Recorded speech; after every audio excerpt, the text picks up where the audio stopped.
وبشر الذين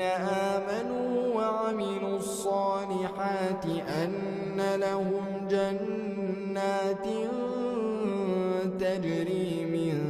تحتها الأنهار كلما رزقوا منها من ثمرة رزقا قالوا هذا الذي رزقنا من قبل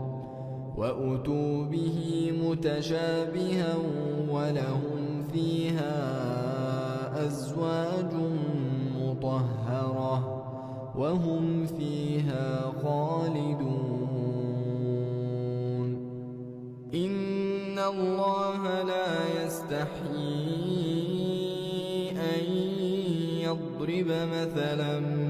ما بعوضة فما فوقها